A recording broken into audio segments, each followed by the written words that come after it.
Sapagkat wika nga ng Ama, anong silbi ng pagtataas ng Biblia na habang nagpupuri sila'y wala naman sa diwa nila'y ako, kundi ang iba't iba. Ngayon, patototohanan mo kung paano ang pakikipag-isa at pakikipagtibay.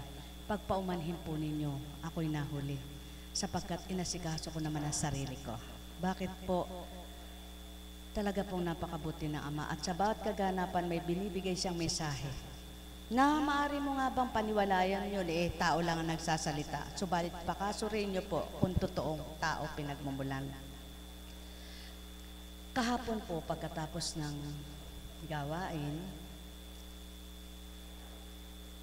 kasi po yung ngipin ko, medyo namaga yung loob. At para mapaklining pasta, hanggat maaari sinisave na huwag bunutin. Ngayon po, kung kailan na pastahan, kung kailan na ayos, tsaka sumakit at pagkatapos ay umalsa para bagang. Kasi yung pong pagkapasta ni Doktora, masikip po, hindi maipasok yung post-it kong isa din Ngayon po, talagang diyan lang sa ngipin ay susubukan ka ng Diyos kung hanggang saan ka at susubukan ka rin sa pakikitungo mo at pakikipagsalamuha o pakikipagtotoo mo sa kapwa. Ganito po. Ngayon pagdating ko sa bahay, hindi po ako makanguya. Tinanggal ko, masakit. Noong umaga, di po walang kuryente kagabi, no? Tiniis ko. Sabi ko, Ama, makakatulog ako maimbing. Pagdating po ng alaw na medya, ayun, nakatulog ako. Dahil nagka-kuryente, anong oras na? Sa walang kuryente po, napasarap kami ng kwentuhan ng manugang ko. Nagkaroon ng kuryente, hindi namin namamalayan hanggang sa tinapos namin yung bahaginan. Nang matapos yung bahaginan, sabi ko, anak, kalagpasan na ng kalahating gabi. Matulog na tayo. Oo nga ma, sarap ng bahaginan. Sa madaling salita po, paggising ko, tingnan ko yung ngipin ko ba, umusos. Sabi ko, Diyos ko, Ama ko, ang sakit. Ngayon, may sinisiksik sa akin na magtungo ako sa dati kong dentist. Na doon ay subukan ko. Baka ibahin. Tapos, sabi ko, tara, sabi ko sa kabiyak ng puso, tara pa, punta tayo sa kay Blanc, sabi ko. Kasi naya ako ay doking ibalik. Pero hindi yun ang totoo. Ang totoo nun, titingnan ko kung paano doon, kung anong gagawin. Subalit, biglang napihit, parang hindi ko kaya magtalusira sa kanya, kabait-bait niyang tao, libre ako. Pagkatapos, sasabihin ko, ganun, hindi ka ako. Kanak ako ng cellphone, tatawag ako. Doki, schedule mo ako. Masakit ka ako, hindi ako makakain. Masakit, hindi ako makanguya. Tinanggal ko kako yung post-it ko kasi nakaalsa. Sige po, kaapo. Ba't ganun? Kasi sumikip. Ang binahagi sa akin kako ng espiritu, kaya umalsang ganun, masikip, natulak, dahil namaga, may infeksyon. Doki, salamat di ako nasubukan ng Diyos. Sabi ko, gusto ko nang magtalusira sa'yo. Gusto ko nang masabi na tingnan ko doon. At kanina po, anong wika niya? Yan ang tao, anak. Pag hindi nasiyahan sa una, ay sarap na sarap sila pag pinagbibigyan.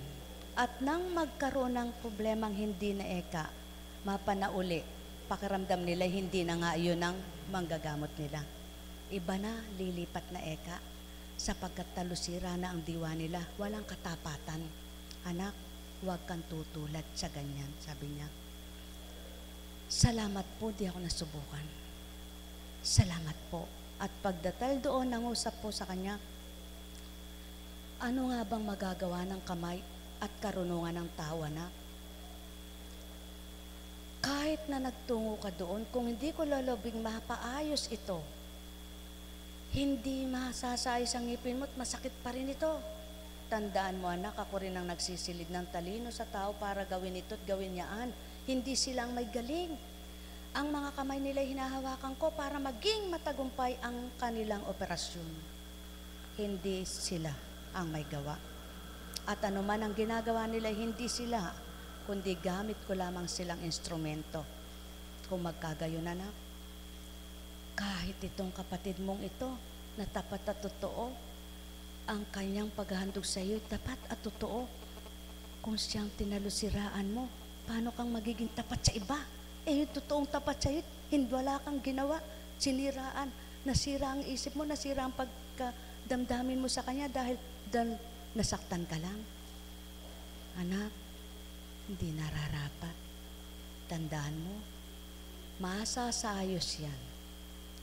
At nung ginagawa na po, inasampo kaapo yung post. Nako, nasa bago yata. Sabi ko, tingnan, paano may susukat yung para maglapat kung i-repair po, ayos Kasi masikip Paano maglalapat? Doki, sige, sabi sa akin ng espiritu, maaayos mo daw yan, maglalapat kahit wala yung ipin. Sige, tuturo sa'yo kung anong nararapat.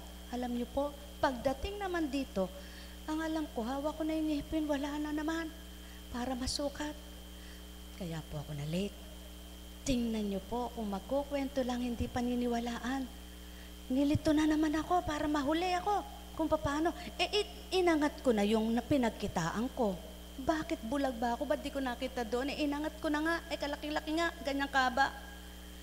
Sabi ko, tingnan mo nga ako sa kotse. Pero hindi ka ako. Talaga ka akong dito ko nilagay ba't wala? Eto na po. Tawag ako sa kanya. Doki, nawawala ang ipin. Pero ako, hindi nawawala. Pasubali na espiritu. Iangat mo kamuli yan. Ay, Doki, inangat ko na ito. Ba't nandito? Sinuot ko po. Purihin ng Ama, salamat Doki, hindi ako nagtalusira. Salamat, totoo lahat ang sinabi. Eto, lapat na lapat. Ang sarap, wala ka ako sakit. Buhay po ba ang Diyos? Ituran mo yan sa kanila, anak. Kumisan dapat nakukuha na ng taong tagumpay. Dahil sa kanilang talusirang kaisipan, marami silang sinusubukan at marami silang hinahanap, hindi nila nakakamtan.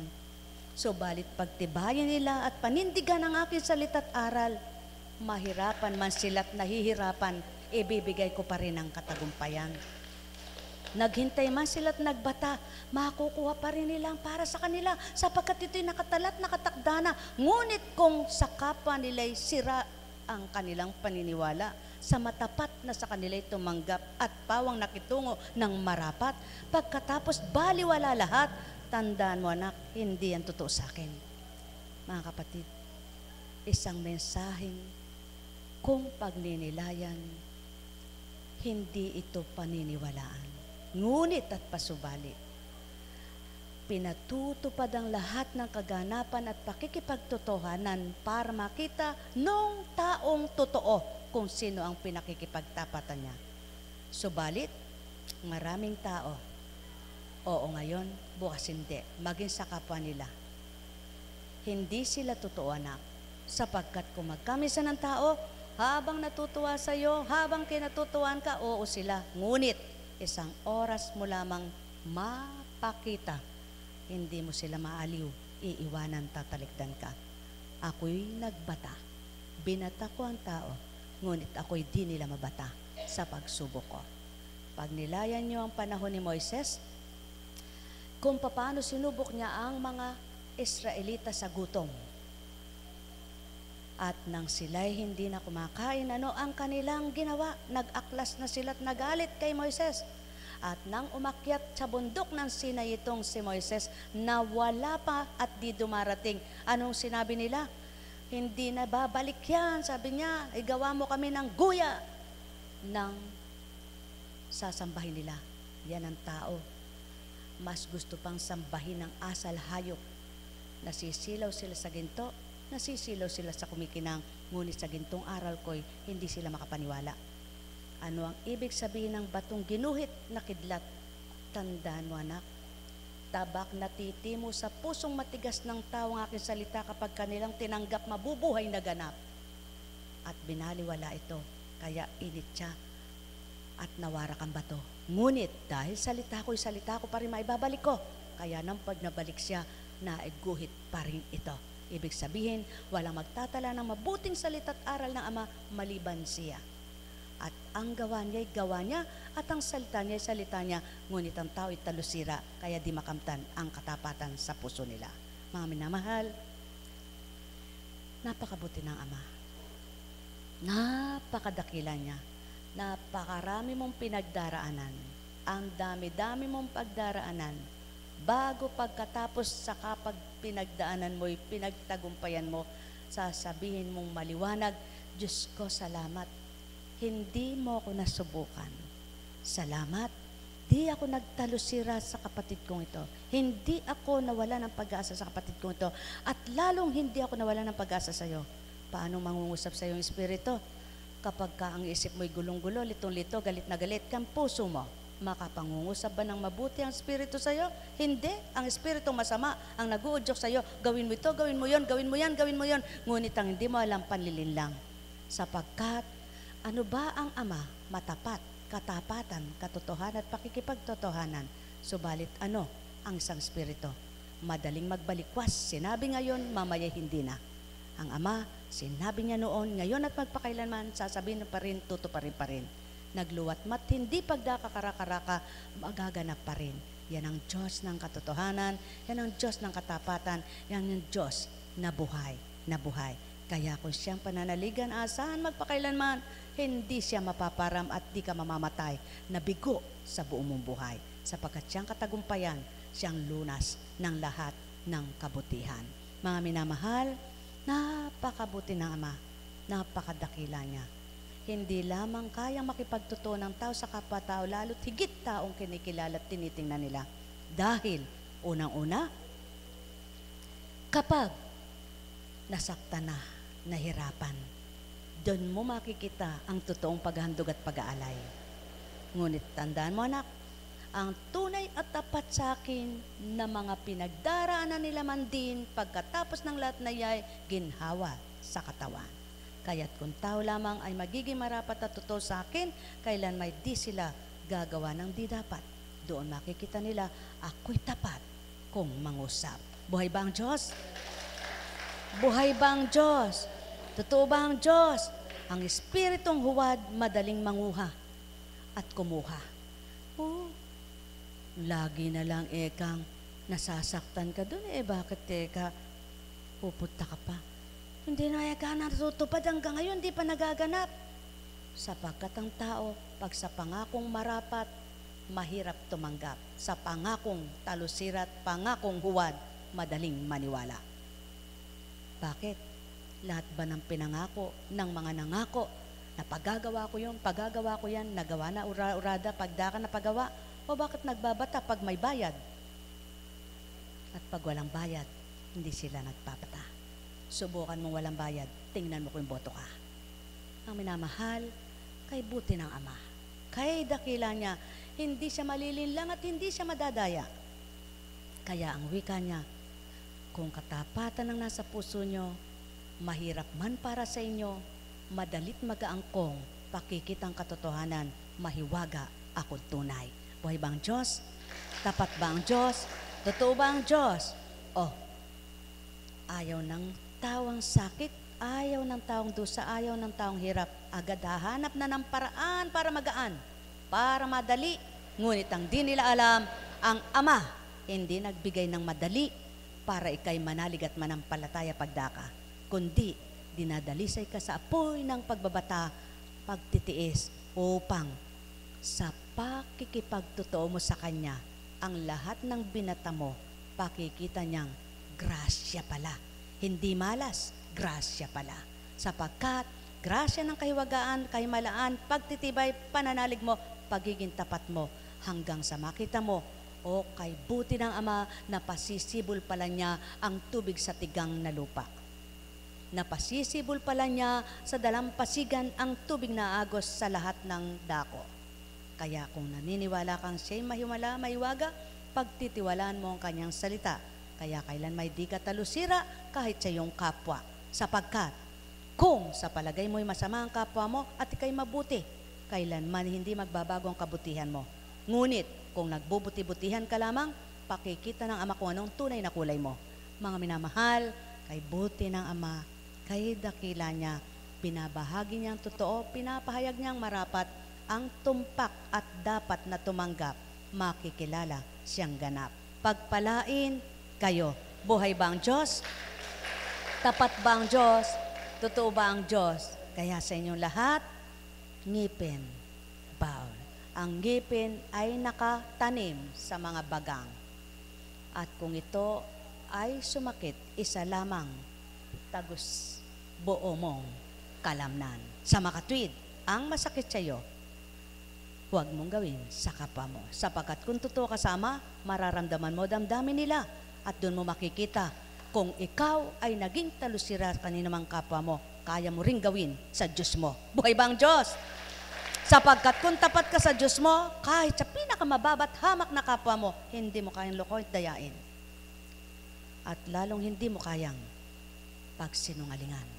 Sapagkat alam mo, narinig ng Ama ang sinabi mo, makikita niya sa dilim at liwanag man ito. Sapagkat alam mo, siya'y hindi malilihiman kahit siyang dako, kita at kilala ang tao.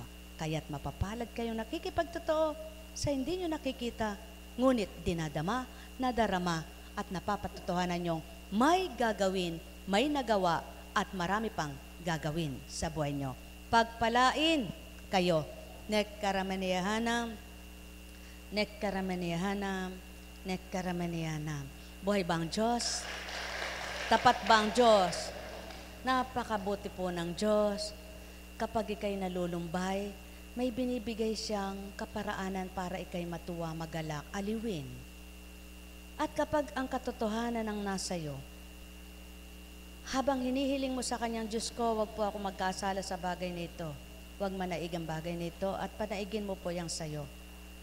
Habang pinananaig mo yang sa kanya, lalo naman pinakikita, anak, kailangan mo ito, kaya bibigay ko. Buhay ba ang Diyos? Tapat ba ang Diyos? Ngunit, kapag ikay isang taong talusir at isang taong huwad, hirap na ang isip mo, hirap pa damdamin mo, hindi mo makuha-kuha ang gusto mo. Kaya, ang kailangan sa mabilis na pagkaligaya, pagkasaya ng puso, hindi sa nguso, ang Diyos, ang kahulilip, ang katugon at tugon sa lahat mong dapat makamtan. Kaligayahan, kasiyahan, kapayapaan, kasiglahan ng buhay. Wala kang yaman, ngunit nandoon ang yaman ng Espiritu mo sa buhay mo. Pagpalain kayo. Buhay ba ang Ama? Tapat ba ang Ama? Totoo ba ang Diyos? Dakila ba siya? Madaling mga tuwira ng tao tulad noon.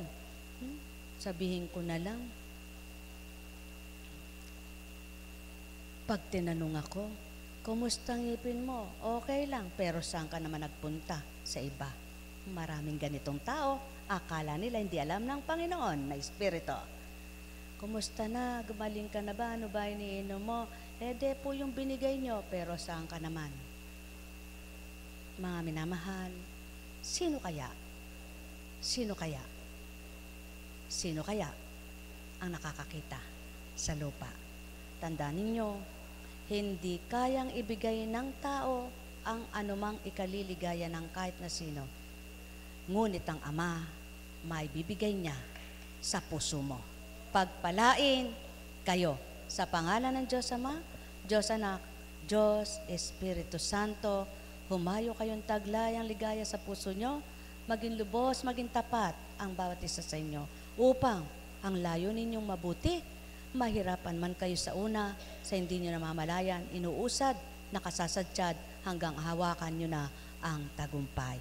Pagpapalay nandyan, laganap sa daigdigan, hindi mo man madampot ura-urada pagdaka, ngunit kapag kailangan mo, may paraan ng Ama. Pagpalain kayo. Buhay po ba ang Diyos? Tapat po ba ang Diyos? Kaya tingin sa'yo ng kapwa mo, ay kaganda ka ng damit niya. Ay kaganda ka ng tsinelas niya. May nainggit na sa'yo, kaya pala sinasabing kaganda. Kaiinggitan ka, hindi mo naman binili yan, pinadala lang sa'yo. Yung inggit na inggit, nag-aalabang inggit, napupot, nagngingit-ngit, ikaw naman, tuwang-tuwa. Kaya, sino ang talo? Kung ang ugali ninyo habang kayo ay kinatatawanan, pinagtatawanan, hinahamak, natutuwa rin kayo, walang mananalong demonyo. So, balit kung pagkatapos ng mga sinabing maganda at mabuti, pagtalikod, di man totoo yan. Sino niloko nyo? Sarili nyo. Buhay ba ang Diyos? Tapat ba ang Diyos? Kaya sa inyong lahat, sa pangalan ng Diyos Ama, Diyos Anak, Diyos Espiritu Santo, pairali ng katotohanan, ang mabuting salita ay pagbigyan na pagtuon ng tuon sa isipan at ang maang sasaayos at magsasayos ng sigalutan.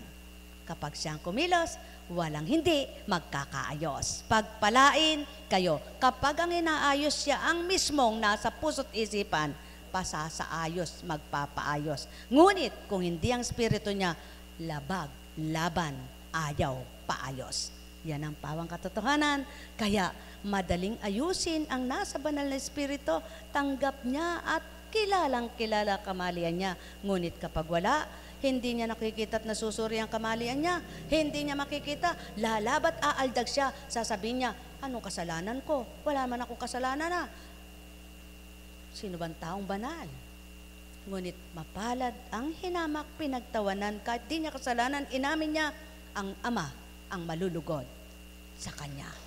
Tandaan ninyo, mas mapalad ang inamin kahit di niya kasalanan para walang alitan, para walang sigalutan, para walang away-away. Kaysa nagmamagaling, nagmamapurin, sabing wala siyang kasalanan, ngunit sa tingin ng Ama, makasalanan siya. Tandaan ninyo, alam na alam ng Ama ang sala, ang kasalanan ng tao sa mundong ito. Kaya't mas mainam sa kanya magpakababa, sumukong ganap kaysa sa kapwa. Hahanap ka ng kakampi mo para tanggol ka, ipaglaban ka. Ang Diyos, hindi mo kinilala, hindi mo tinanggap. Paano kung nagwakas na tapos ang sinandigan mo, tanggulan mong tao? Mayroon pa bang magtatanggol sa'yo? Hahanap ka na naman ng iba, hahanap ka na naman ng iba. Pag nakakita ka, yun na naman, mapagmagaling ka na, mapagmataas ka na, mapagmapuri, may nakita ka na. Ngunit ang Ama, di mo siya nakikilala. Tandaan mo, mas mainam na tagapagtanggol at sandigan mo, Ama. Ang kapwa mo, di ka man tanggapin at di ka kilalanin. Nakasisigurado ka. Ang isip mo'y payapa, papayapain pa niya. Ang isip mo'y masaya, pagagalakin pa. Pati damdamin mo'y aapaw sa ligaya. Pagpalain kayo. Tayo na, mga mahal ko, sa Antipolo, huwag pupunta sa Antipolo. Halika na po kayo, tayo ng candy pala. Alam kong may magagawa ang Ama. Paumanhin po, maaga kasi kami nga alis may dadalawin kami sakit. Alam kong may magagawa ang Ama. Manalik ka na. Hawakan mo nga ito.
rebulto'y di kailangan. Tanging Diyos Ama ang sa inyong panghawakan. Espiritu niya ang sa inyo'y maging tanglaw. Rebultong minamasdan ay di gagalaw. Ngunit sa pamamagitan ng Kristong naturingan, nagkatawang taot na buhay sa sanlibutan, kaya't masama bang siya'y nasa harapan? Bilang inukit at larawan lang. Kaya't inyong pagmasdan kung paano pasakit hanggang inyong matutunan ang pagbabatang kawangis. Pagpalain kayo sa pangalan ng Diyos Ama, Diyos Anak, Diyos Espiritu Santo, humayo kayong. Galak ay taglay nyo, payapay sumainyo, pagpapalay kamtin nyo, pag-asay mabuhay, lubos sa buhay nyo. Tayo na, wika ng Ama, makiisa na kayo sa aking Espiritu. Pagpalain kayo.